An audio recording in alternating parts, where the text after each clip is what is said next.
People think a bridge is just steel and concrete. They only understand its true value after someone decides it should no longer exist. My name is Nathan Brooks, and the morning I watched my family's only bridge disappear over Walker Lake, the president of our homeowners association believed she had finally beaten me. She stood on the opposite shoreline wearing a tailored navy blazer that somehow looked untouched by the swirling dust rising from the construction equipment. Even from hundreds of feet away, I could recognize the small, satisfied smile on Rebecca Hayes' face. She folded her arms as if she were admiring a completed masterpiece instead of the destruction of a crossing that had served my family for nearly 70 years. The sharp scent of fresh-cut steel mixed with damp lake air, while the steady hum of diesel engines echoed across the calm water. Gulls lifted into the sky, startled by the noise, circling above the broken span before disappearing toward the western shoreline. The silence that followed felt louder than the machines themselves. That bridge was never designed for tourists or luxury homes. It carried maintenance trucks, engineering equipment, and every generation of my family that had cared for the reservoir long before expensive waterfront properties appeared on the surrounding hills. My grandfather helped build the original dam after returning from military service. My father spent 35 years inspecting every spillway gate, every drainage channel, and every concrete wall before retiring. I became a hydraulic engineer because I believed protecting something important was more meaningful than designing something flashy. Every morning began the same way. I checked rainfall reports, recorded lake elevation, inspected equipment, and drove across that bridge toward the control building. It was never glamorous work, but it was honest work. Rebecca never understood that. She arrived 5 years earlier when the Lakeside Ridge community transformed from a quiet neighborhood into an ambitious resort development promising luxury waterfront living. New homes appeared almost overnight. Private docks stretched farther into the lake every season. Expensive boats replaced fishing skiffs. Real estate signs promised million-dollar sunsets and exclusive lake access. Rebecca became the face of that ambition. Every board meeting ended with another expansion proposal. Every conversation eventually returned to one subject. My land stood between the resort and its perfect vision of the shoreline. She offered to purchase the bridge. I refused. She suggested sharing maintenance access. I declined because the road served regulated infrastructure. Then she claimed the bridge looked unsafe. Independent inspections proved otherwise. After that, the requests became demands disguised as neighborhood improvements. Letters appeared in my mailbox. Lawyers called my office. Survey crews wandered close to property lines they had no business measuring. Every time I responded with the same answer. The bridge, the maintenance road, and the dam operated under legal agreements that existed decades before the Homeowners Association was ever incorporated. Facts frustrated people who expected opinions to change the law. That morning, however, facts seemed buried beneath twisted steel resting along the shoreline. Rebecca looked across the lake with complete confidence, convinced that removing one bridge had isolated me from everything my family had protected for generations. She believed she had erased my future with one decision. What she never realized was that my family's greatest strength had never been the bridge itself. It was the quiet stack of engineering records, permits, easements, and handwritten notebooks waiting inside my office, because my grandfather had taught me one lesson I had never forgotten. When someone destroys what you can rebuild, they often expose what they can never replace. I waited until the construction crews packed their equipment and the noise faded into the distance before walking toward what remained of the bridge. The late afternoon sun reflected across Walker Lake with the same peaceful glow it had every summer of my life, but nothing about the shoreline felt familiar anymore. Twisted guardrails rested against cracked concrete, broken wooden planks floated gently near the bank, and fresh tire tracks carved deep lines through the damp soil where heavy equipment had crossed only hours earlier. I crouched beside one of the bridge supports and ran my fingers across a clean cut through the steel. This had not been the work of time, storms, or neglect. Someone had made a deliberate decision. The smell of fresh metal still lingered in the warm air, and bright orange survey paint marked the ground around the demolished crossing as though it had always been destined to disappear. Behind me, I heard another vehicle approaching. A white pickup truck rolled slowly onto the gravel road before stopping a few yards away. Rebecca stepped out with a leather folder tucked beneath one arm, looking as composed as ever. "Nathan," she called, almost cheerfully. "I hope you understand this was necessary for community safety." I looked at the broken bridge before answering. "Interesting," I said quietly. "The county engineer inspected this bridge less than 4 months ago and signed off on its condition." Her smile tightened for only a moment before returning. "New information came to light. Then I would love to see the report." She hesitated just long enough for me to notice. "Our attorneys have everything under control." I nodded without raising my voice. "Good. Then obtaining a copy should be easy." She gave me one final smile before climbing back into her truck and driving away without another word. I watched the dust settle behind her tires until the shoreline became quiet again. My grandfather used to tell me that confidence built on weak foundations always sounds loudest right before it collapses. Standing beside the broken bridge, I finally understood exactly what he meant. Instead of driving home, I followed the old maintenance road as far as I could on foot. The missing bridge forced me to stop nearly half a mile short of the dam, leaving the concrete structure visible only through rows of oak trees on the opposite bank. For the first time in 70 years, routine vehicle access to the spillway had been interrupted. That fact mattered far more than the bridge itself. Every dam required scheduled inspections, equipment servicing, and emergency access. Anyone familiar with reservoir operations understood that immediately. Rebecca clearly did not. As the evening grew quieter, I opened the weatherproof storage box mounted beside the maintenance road. Inside rested inspection logs, elevation charts, rainfall records, and copies of operational checklists sealed inside protective sleeves. Everything was exactly where my father had left it before retiring. I loaded the records into my truck along with several older maintenance maps stored in a locked cabinet nearby. By the time darkness settled over Walker Lake, my office table was completely covered with decades of engineering drawings, handwritten notes, operating permits, and property surveys. The oldest documents carried my grandfather's careful handwriting in faded blue ink. I spent hours comparing dates, signatures, and recorded easements while the ticking wall clock echoed through the quiet room. Then one folded survey map caught my attention. A bold red line extended from the county road, crossed directly over the demolished bridge, and continued uninterrupted all the way to the dam control building. Printed beneath it were 6 words that instantly changed everything I thought I knew. Permanent maintenance access easement. Recorded without expiration. I spread every document across my office floor before sunrise because I wanted to see the entire story instead of isolated pieces. Yellowed engineering drawings rested beside county survey maps, faded maintenance journals, and decades of inspection reports that carried 3 generations of my family's signatures. My grandfather's handwriting appeared first, neat and deliberate. My father's entries followed in darker ink, filled with precise measurements and weather observations. My own records completed the timeline, continuing a routine that had never been interrupted until someone decided a bridge was less important than a luxury view. Outside the window, the first light reflected across Walker Lake while a gentle breeze carried the scent of cedar through the open screen. Everything beyond the office looked peaceful. Inside, every page pulled me closer to an answer. I carefully unfolded the easement map again and traced the red line with my finger from the county road to the dam control building. The language beneath it was remarkably simple. Permanent maintenance access easement. Recorded without expiration. There were no handwritten corrections. No amendments. No cancellation notices. I reached for another folder containing the original reservoir operating agreement signed decades before the Homeowners Association even existed.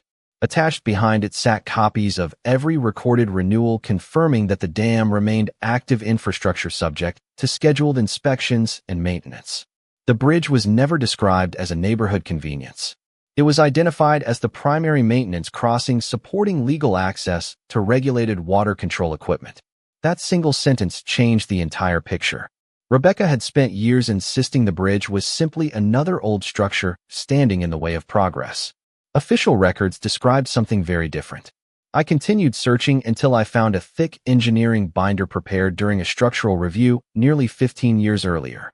Inside were photographs showing maintenance trucks crossing the bridge, equipment servicing spillway gates, and inspectors walking directly into the control building. Every image carried dates, signatures, and county reference numbers. The evidence stretched back farther than the resort itself. Nothing about the bridge had been temporary. Around mid-morning, my office telephone rang. The display showed an unfamiliar number from the county courthouse. A records clerk politely informed me that someone had recently requested copies of shoreline property maps connected to Walker Lake. I thanked her for the information without asking who submitted the request because I already suspected the answer. After ending the call, I compared the request dates against my own files. The timing matched perfectly with the beginning of the resort's newest expansion plans. They had clearly researched the shoreline, but they had either overlooked the maintenance easement or assumed nobody would challenge them. Either possibility carried consequences. By afternoon, I drove to the county records office, carrying a small box filled with copies instead of originals. The clerk recognized my family name immediately and smiled. "Your grandfather always insisted on keeping duplicate records," she said while accepting the documents for comparison. "He told us paper survives longer than memory." I smiled because it sounded exactly like something he would have said. Within an hour, she returned carrying certified copies of the original easement, reservoir operating agreement, and recorded maintenance corridor survey. Every seal remained intact. Every signature was preserved. Every page confirmed exactly what I had begun to suspect the night before. The legal protection surrounding the bridge had never disappeared because it had never depended on the bridge itself. It protected access to the dam, and the dam still stood exactly where my grandfather built it. As I placed the certified documents back into their folder, I finally stopped feeling like the man who had lost his only crossing. Instead, I felt like the man who had just discovered that every step the homeowners association had taken since demolishing the bridge had carried them deeper into a mistake they did not yet understand. The certified copies never left my passenger seat during the drive home. Every time I stopped at a traffic light, I glanced at the thick folder resting beside me, as though it carried more weight than paper should. In many ways it did. Those documents represented 70 years of careful planning, legal compliance, and engineering discipline. Rebecca believed she had removed my advantage by destroying one bridge. She had actually cleared away the distraction that kept everyone from noticing the foundation beneath it. The following morning, I called Daniel Mercer, the attorney who had represented my family in property and water matters for nearly 15 years. His office overlooked the county courthouse, and by the time I arrived, he already had a legal pad covered with handwritten notes waiting beside 2 cups of coffee. Without saying much, I spread the certified surveys, operating permits, maintenance records, and easement documents across the conference table. Daniel spent nearly 30 minutes reading every page without interruption. He occasionally adjusted his glasses, highlighted a paragraph, or compared one signature against another, but he never rushed. Finally, he leaned back in his chair and folded his hands. "Nathan," he said calmly, "if these documents are complete, this is not simply a property disagreement anymore." I remained silent. "They interrupted legal access to regulated infrastructure," he continued. "That changes everything." Hearing someone else say the words out loud made the room feel strangely quiet. Daniel explained that our strongest position came from patience rather than speed. "Do not threaten anyone," he said. "Do not argue with the homeowners association. Do not respond emotionally. Let them continue believing they solved their problem." I nodded because his advice sounded almost identical to my grandfather's notebook. Daniel pointed toward the maintenance easement map. "Every additional decision they make without acknowledging this corridor creates another record. Evidence becomes stronger when the other side keeps writing it for you." Before leaving, we prepared several formal requests for public records related to the bridge demolition, shoreline construction permits, and any engineering approvals connected to the resort expansion. Everything would be submitted through official channels. Every response would become part of the file. There would be no surprises, only documentation. During the next several days, I returned to my normal routine as much as possible. Since vehicle access across the bridge had been eliminated, I inspected portions of the dam from alternate observation points using binoculars and long-range cameras, while recording every limitation created by the missing crossing. I documented dates, travel distances, weather conditions, and the additional time required to reach maintenance areas. Nothing was exaggerated because it did not need to be. Facts were already working in my favor. Across the lake, construction continued almost non-stop. New stone walkways appeared along the shoreline. Decorative lighting was installed beside freshly planted trees. Workers assembled boat docks extending farther into the reservoir, while delivery trucks arrived almost every morning carrying landscaping materials and outdoor furniture.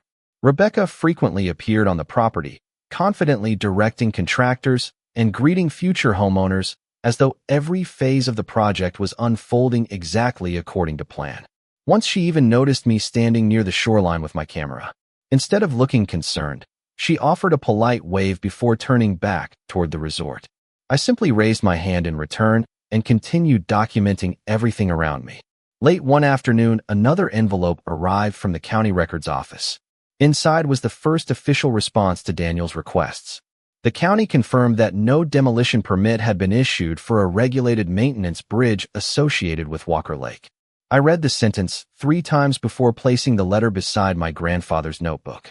Outside, the evening wind carried ripples across the water while the distant sound of construction echoed through the valley. They were still building their future. They simply had no idea it was being constructed on top of a legal mistake that grew larger with every passing day. By the end of the second week, my office no longer looked like the workspace of an engineer. It looked like the command center of someone assembling a timeline that nobody else realized existed. Every wall carried enlarged survey maps. Colored pins connected inspection dates, property records, permit applications, maintenance logs, and photographs taken years apart. The bridge demolition sat at the center of everything, but the more I studied the surrounding documents, the more obvious another pattern became. The bridge itself had never been the ultimate objective.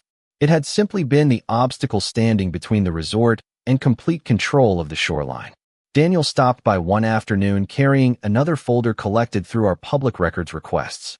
He laid several construction applications on my desk beside the county response, confirming no demolition permit had ever been issued.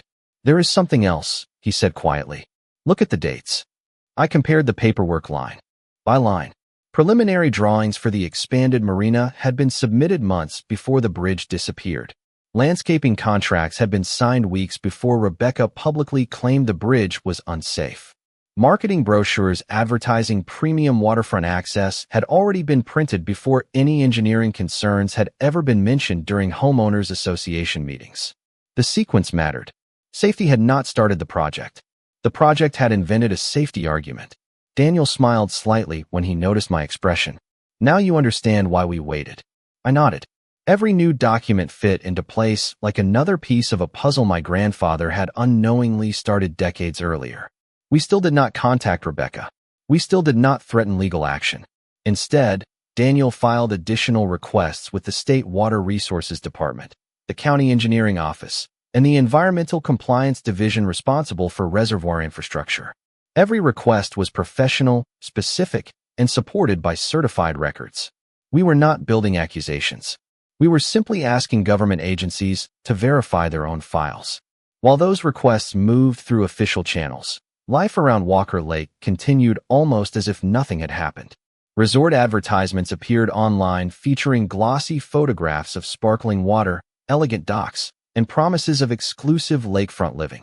Luxury boats began arriving at newly completed slips even before the entire marina was finished. Weekend visitors toured model homes while real estate agents described uninterrupted water access as one of the community's greatest advantages. Every time I drove past, I noticed another expensive investment depending entirely upon the reservoir remaining exactly where it was. That detail stayed quietly in the back of my mind. One cool morning, I received permission to review archived operational records stored inside the Regional Water Management Office. Dust floated through narrow beams of sunlight as an archivist rolled several heavy storage boxes onto a long wooden table. Inside were inspection reports dating back more than 60 years. I carefully turned page after page until I found annual maintenance schedules prepared by senior engineers, including my grandfather. Every few years, the reservoir required controlled water level reductions to inspect spillway gates, intake structures, and shoreline stabilization systems. The procedure had always been routine. It had always been planned months in advance.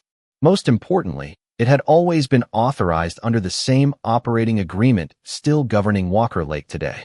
I copied every relevant page before returning home. That evening, I spread the maintenance schedules beside current lake elevation reports and slowly realized something remarkable. The next scheduled structural inspection window was approaching within weeks.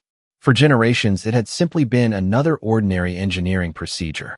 This time, however, the ordinary operation would unfold beside a brand new resort whose entire image depended upon conditions that had never been guaranteed by nature, engineering, or the law. The following Monday began with the kind of quiet that only engineers seem to appreciate. Before sunrise, I stood on the overlook above Walker Lake holding a notebook, a thermos of black coffee, and a pair of binoculars while a thin layer of morning fog drifted across the water. The resort looked almost perfect from a distance. New docks stretched into the reservoir like polished fingers. Boats rocked gently against fresh pilings. Landscapers trimmed shrubs along stone walkways while maintenance crews prepared for another busy week welcoming prospective homeowners. Everything appeared permanent. That illusion lasted only until I reached the Regional Water Management Office for the scheduled inspection meeting. Around the conference table sat structural engineers, operations supervisors, environmental specialists, and state representatives who had participated in reservoir maintenance for years. No one discussed the Homeowners Association because it was irrelevant to the purpose of the meeting. The agenda focused entirely on inspection schedules, spillway evaluations, intake gate servicing, and seasonal operating procedures. When my turn came, I presented updated inspection records, photographs documenting the demolished maintenance bridge, and the certified easement confirming restricted access to the dam. The room became noticeably quieter as everyone reviewed the documents. One senior engineer looked up and asked a simple question. Has vehicle access been restored? I answered honestly. No. He wrote several notes before responding. Then the maintenance schedule cannot be delayed again. We are already approaching the approved inspection window. No debate followed because there was nothing to debate. Infrastructure operated according to engineering requirements, not neighborhood preferences. By the end of the meeting, the department approved the routine seasonal maintenance plan exactly as previous generations had done for decades. Official notices were prepared for downstream communities, recreational users, and nearby property owners explaining that controlled water level reductions would begin during the inspection period. Everything followed established procedure. Every signature appeared where it belonged. Every authorization referenced operating agreements older than the Homeowners Association itself. Daniel called that afternoon after receiving copies of the official notices. Everything is moving exactly as it should, he said calmly. Do not celebrate. Let the process speak for itself. I appreciated the reminder because patience had become more valuable than excitement. During the next several days, warning signs appeared around public boat launches announcing temporary changes in lake elevation. Local marinas adjusted their schedules. Fishing guides informed customers that certain shoreline areas would become inaccessible for a short period. Residents who had lived around Walker Lake for years barely reacted because they had seen the maintenance cycle before. The only people who seemed surprised were the newcomers who believed the lake existed solely as scenery for expensive homes. I drove past the resort later that week and noticed workers assembling decorative seating near the marina entrance, while photographers captured promotional images beside the water. Rebecca stood with a group of real estate agents, confidently describing the development as the region's premier waterfront destination. She spotted my truck for only a moment before returning to her presentation with complete confidence. She clearly believed the future belonged entirely to her community now. Early Friday morning, I arrived at the dam control building by using the temporary access route arranged through the state maintenance crew. Inside, familiar control panels hummed softly beneath fluorescent lights while digital monitors displayed reservoir elevation, inflow rates, and downstream conditions. I rested my hand on one of the polished steel control consoles that my father had operated for years. Everything inside the building felt exactly as I remembered. After one final systems check, the operations supervisor reviewed the authorization order, verified environmental compliance, confirmed weather conditions, and quietly nodded toward me. Following procedures written long before either Rebecca or I ever lived beside Walker Lake, the first stage of the routine spillway maintenance operation officially began. The change began so gradually that most people did not notice it during the first morning. A narrow strip of damp shoreline appeared where water had covered smooth stones only the day before. By afternoon, Another few inches of exposed ground circled the edges of Walker Lake. The reduction followed the exact rate specified in the operating plan, slow enough to protect wildlife, downstream flow, and water quality while allowing engineers to inspect structures safely. To anyone familiar with reservoir management, nothing looked unusual. To people who had built an entire marketing campaign around a permanently full lake, however, every inch suddenly mattered. I spent each morning at the control building reviewing elevation readings with the inspection team before walking the spillway with state engineers carrying clipboards and measuring equipment. The quiet rhythm of the work reminded me of my father. We checked concrete joints, drainage galleries, gate mechanisms, and instrumentation exactly as generations before us had done. Nobody spoke about the resort because our responsibility extended only to the safe operation of the dam. Yet from the observation platform, the effects became impossible to ignore. Boat docks that had floated comfortably a week earlier now rested noticeably lower against their pilings. Gangways stretched at steeper angles. Decorative shoreline features designed for photographs rather than changing water conditions suddenly looked awkward. By the third day, I drove past the entrance to the resort and saw maintenance crews moving portable signs closer to the marina. Several expensive boats had already been relocated to deeper water, while others remained tied at slips where the hulls now rested farther below the decking than anyone had anticipated. Visitors stood near the shoreline pointing toward newly exposed rocks that had always existed beneath the surface but had rarely been visible during summer. Rebecca stood with contractors near the central dock, speaking rapidly while gesturing toward the water. Even from the road, I could recognize the difference in her posture.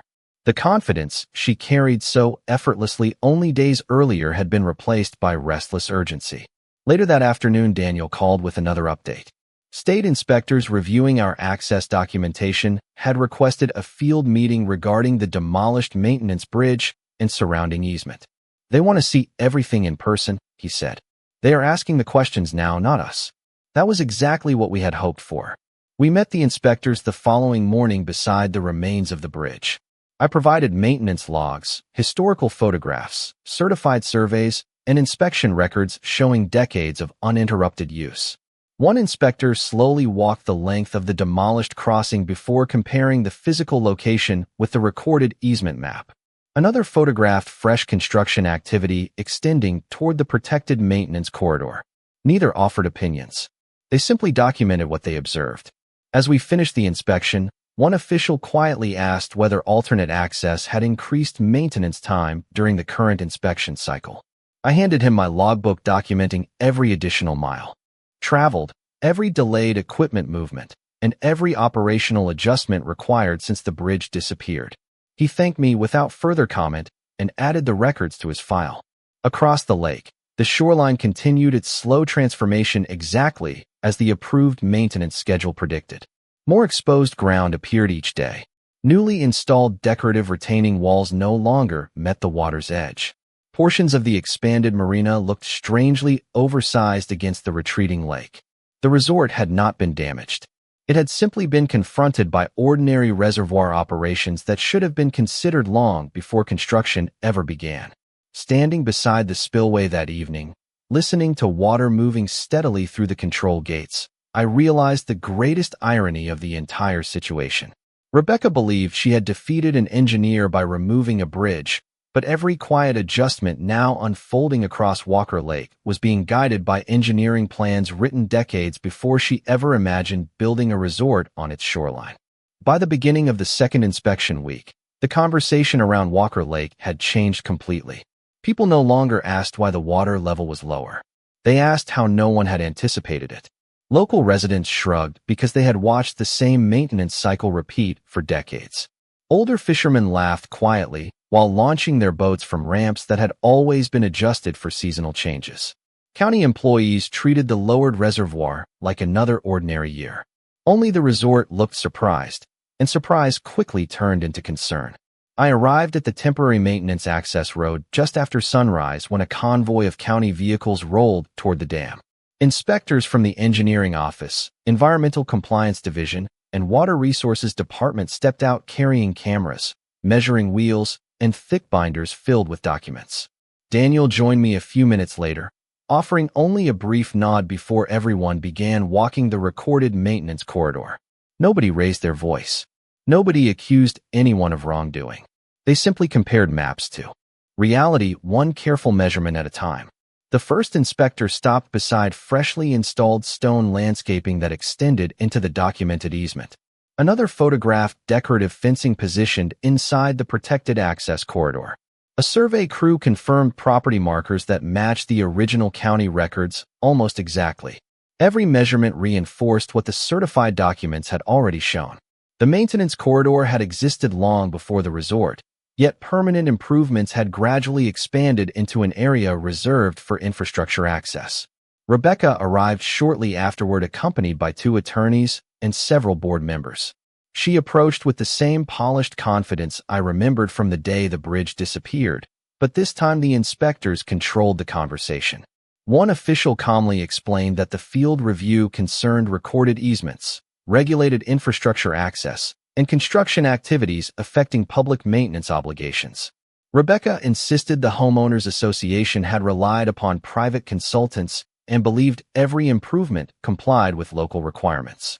The lead inspector listened politely before asking a single question. Can you provide the authorization permitting demolition of the maintenance bridge associated with this recorded access route? A long silence settled over the shoreline. Papers were exchanged. Folders opened and closed. One attorney quietly searched through several documents before slowly shaking his head. No permit appeared because none had ever existed. The inspectors simply wrote additional notes. They did not argue. They did not speculate. They documented facts. Throughout the afternoon, they photographed the demolished bridge location, reviewed maintenance records, verified alternate access delays, and compared historical aerial images against current construction. The process felt almost clinical, yet every completed checklist carried enormous significance. By evening, the officials informed everyone that their findings would be forwarded for formal administrative review together with recommendations regarding infrastructure protection, easement, restoration, and permitting compliance. No conclusions were announced on the spot. Procedures would continue exactly as the law required. As the inspectors packed their equipment, I stood for a moment overlooking the lowered shoreline where exposed rocks shimmered beneath the fading sunlight. The same rocks had always been there. The same easement had always existed. The same maintenance obligations had quietly governed the reservoir for generations. Nothing fundamental had changed except that someone had finally taken the time to compare old records with new decisions. Rebecca looked across the lake toward the unfinished marina, then back toward the missing bridge, and for the first time since this entire conflict began, she did not appear certain of anything. Watching the county vehicles disappear down the road, I realized that justice rarely arrives with dramatic speeches or sudden victories. More often it arrives carrying clipboards, certified maps, patient investigators, and enough documented truth to let every decision reveal its own consequences. 3 months later, I stood on the shoreline just before sunrise listening to a sound I had missed far more than I ever expected. It was the steady rumble of concrete trucks crossing a newly completed bridge built exactly where the old one had stood for generations. Fresh steel guardrails reflected the morning light while workers completed the final inspection before opening the crossing for regular maintenance traffic. The new structure looked stronger than its predecessor, designed to modern engineering standards while preserving the original access route my grandfather had helped establish decades earlier. I rested one hand against the smooth railing and smiled, because this bridge represented far more than construction. It represented respect for records, responsibility, and the quiet persistence of people who refused to let history disappear beneath convenient decisions. The administrative review concluded exactly as Daniel predicted it would. State agencies determined that the maintenance corridor remained fully protected, the bridge demolition had occurred without the required authorization, and several improvements constructed inside the easement would need to be modified to restore unrestricted infrastructure access. The Homeowners Association was ordered to cooperate with corrective measures and update future planning procedures to reflect the protected status of the reservoir facilities. No dramatic courtroom confrontation ever happened. There was no shouting, no public spectacle, and no sudden miracle. Only official letters, signed orders, engineering reports, and carefully documented facts moving through the system exactly as they were designed to do. Rebecca resigned as president of the Homeowners Association a few weeks after the findings became public. I never learned whether the decision was entirely voluntary or encouraged by the board, and honestly, it no longer mattered. Her replacement requested meetings with county engineers, water officials, and our maintenance team before approving any additional shoreline projects. Their first priority was cooperation instead of confrontation. That simple change accomplished more than years of arguments ever had. As scheduled maintenance concluded, the spillway gates gradually returned Walker Lake to its normal operating elevation. Week after week, the shoreline quietly reclaimed its familiar shape. The exposed rocks disappeared beneath clear water. Boats floated naturally at their docks once again. Families returned to fishing from the public shoreline. Children skipped stones across the lake during warm evenings while the same gulls circled overhead exactly as they had before any of this began. The reservoir had simply followed its natural engineering cycle, reminding everyone that temporary conditions should never be mistaken for permanent defeat or permanent victory. One afternoon, I unlocked the control building after completing another routine inspection and found my grandfather's notebook resting where I had left it months earlier. I opened to the final page, where one sentence written in fading blue ink caught my attention again. It read, "Good engineering protects people who may never realize they were protected." I closed the notebook and looked through the window toward the rebuilt bridge stretching across the calm water. For years, I believed my family's greatest legacy was the dam itself. I finally understood it was something much quieter. They left behind records accurate enough to defend the truth long after they were gone. Rebecca believed removing one bridge would erase generations of careful work. Instead, she uncovered every document proving why that work mattered. The irony never stopped making me smile. She spent enormous effort trying to control a lake that had always answered to engineering, law, and nature rather than ambition. As I drove across the new bridge that evening, the tires rolled smoothly over fresh concrete while the setting sun painted the reservoir in shades of gold and copper. The same maintenance road stretched ahead toward the dam, unchanged in purpose despite everything that had happened. I realized then that justice had never arrived with anger or revenge. It arrived one certified document at a time, one patient decision after another, until the truth became impossible to ignore. Sometimes the strongest bridge is not the one built from steel. It is the one built from patience, preparation, and the simple determination to let the facts carry you safely home.